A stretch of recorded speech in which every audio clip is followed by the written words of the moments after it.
Okay, so you can see that the duckweed problem is pretty significant. It covers, gosh, 90% of the pond. And this is the result of the flooding that took place down here after this past winter's heavy rains. So a lot of soil and other debris that typically is not flowing into the pond was able to get in there. And the fertilizers from the nurseries up the upstream of this place contribute to algae blooms of some sort, and in this case this year it is a bumper crop of duckweed, which is very unsightly and makes it virtually impossible to fish or really enjoy the pond. It looks like a putting green, for crying out loud. Anyway, I have come up with an invention that I'm hoping will help resolve this, because trying to mechanically remove it with a skimmer net is virtually impossible because it multiplies so quickly. You really just can't catch up. You might notice I've tried here on the side, and there's the skimmer net over there on the ground. But anyway, I'm going to revisit this video when this thing is in the water to see if it works, because I'm pretty excited. If it does work, it'll be a great invention, and if it doesn't, then it'll yet be another strike. Swing and a miss. Okay, so here is this elaborate apparatus. This is going to be the skimmer itself, and what it is, believe it or not, it's a concrete mixing basin. I chose it because it has a wide opening, it's relatively shallow. And then those are plastic umbrella bases, which will act as floats. The PVC in between them is just to add stability. The bricks are to weight it down a bit, and I'll be attaching the suction end of the hose to that hole that I drilled there on the side. It's about 3 inches. So I'll continue to assemble this and get it into the water, and we'll see what happens. Woohoo! Okay, you can see here that I now have attached the suction end of the hose. I used a piece of 3-inch flexible pipe because I know it could be moving up and down at this end. And then there's about 18 feet of solid 3-inch. I believe I used Schedule 40 or Schedule 80. It's pretty thick. Probably Schedule 40. There's a rubber boot on the other end. That's really just acting as a stay to keep it from slipping out of that hole, which is pretty snug. So this is the part that's going into the water. The pipe will come out, and on this end of this long pipe hose is another section of flexible pipe, and then that will attach to the pump. Then of course there'll be a discharge hose, and we'll take the water out in this area probably, so that I can collect the duckweed later and discard it. So next step will be to push this out into the water. Then I'm going to have to get out there on a boat and fill it with water so it'll sink, because it'll probably be still pretty tight. Even with that hole in the side, it's so snug. And I need to get this thing submerged so then I can test the elevation on those floats. That's why I have the ropes there, so that I can adjust it so it's just far enough beneath the surface to allow the duckweed and surface water to come over to get sucked out, but not too deep that it doesn't have any impact on the duckweed. So that's the plan, at least in theory. We'll see. Romo out.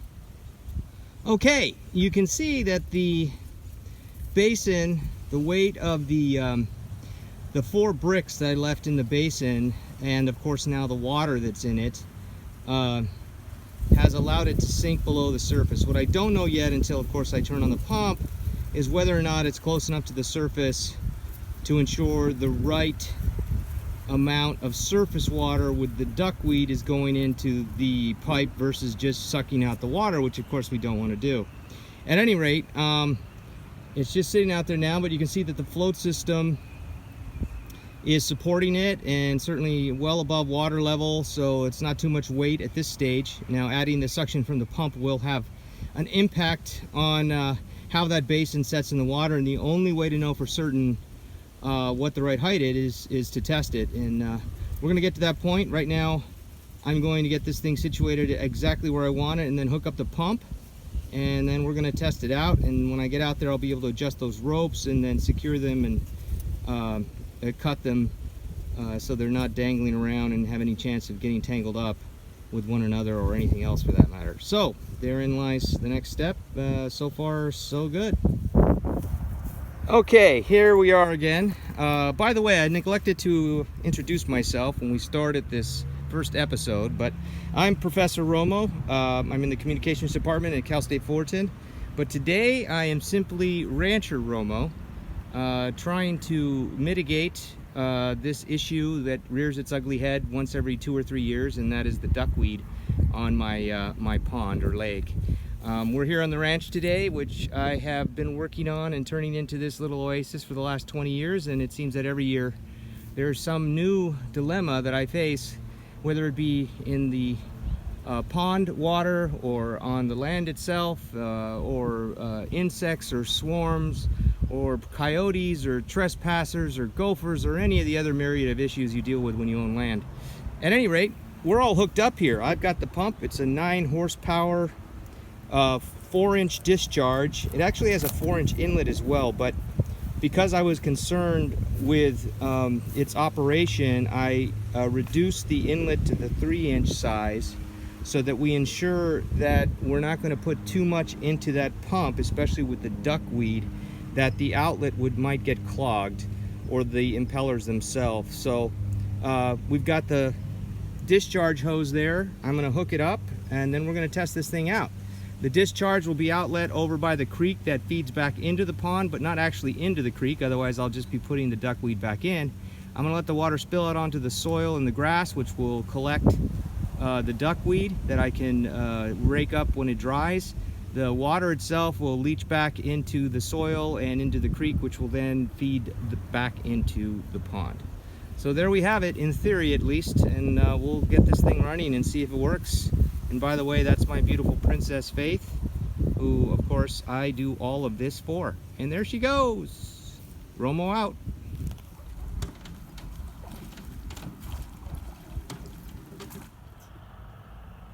All right, on to day 3 of this effort.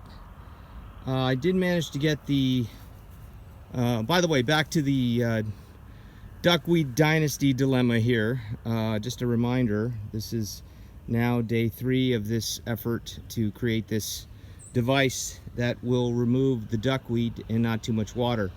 I did get it to work. It was sucking out the duckweed in the water, but now it's been a matter of fine-tuning. Quite a few trips out in the boat, the USS Whitehorse Ranch, to fine-tune the level of the basin to ensure that there's enough duckweed coming over the top. But also I added a 90-degree elbow on the inside of the basin, facing up now, and I've been doing it at different angles. And what we're trying to achieve here is to primarily remove surface water that contains duckweed and limit the amount of subsurface clean water, because obviously that's not what we want to pull out of the pond. And of course, all of this is in part done with the animals in mind, because the reason the basin is primarily on there is to ensure, or to at least mitigate, the likelihood that we're going to get any turtle or fish or any other animal in the vicinity of that that suction. So I'm gonna start this thing up again and see if we've got it more fine-tuned. It was working yesterday afternoon. I'd say about 60% of what I'd like to see it doing, and I'd really like to get that above 90% efficacy here with regard to duckweed to water percentage. So we'll see. I'm going to try it again, fire it up. It's pretty loud, so I will revisit this video so you can see it actually functioning when it's ready to go. But you may not hear me in my commentary, which might be a blessing in disguise for those of you tired of hearing my voice.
excited. If you've watched the video to this point, you know that this thing is actually functioning. I haven't had it running for hours on end, so we'll have to see how it works under stress.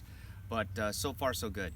I think the last step before I walk away from this and move on to the next project here on the ranch is I'm going to go out there to the skimmer device, and I'm going to secure and tie off all the rope ends with zip ties to ensure that they don't flop around or get tangled, or even worse, untie and then have an impact on the elevation of the skimmer's level under the water.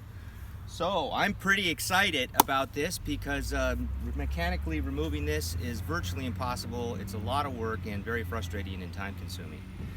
So what I'm going to do now is get out there in the boat, fix it up, and then I think we have a successful first episode for White Horse Ranch. Professor Romo out. Well, here, the last part of our inaugural voyage, pun intended, for Ranch Works, and I'm getting out there to put the fine touches on this invention of mine. Lots of little fish in the pond, which is good news. It means we had a good breeding season this last spring.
Ow! Well, that hurt. I neglected to mention there's actually a stainless steel wire braid in this rope. It adds strength to the rope, of course, and also lessens the likelihood that the rope will stretch and fatigue over time, as everything does, and that would impact the height. And hopefully that means I don't have to get out here every few weeks to adjust this height. At any rate, it's really that simple. I'm just tying off and zip tying each of these four, then I'll be done. So there you have it. No need to watch the rest of this, not terribly exciting, I know.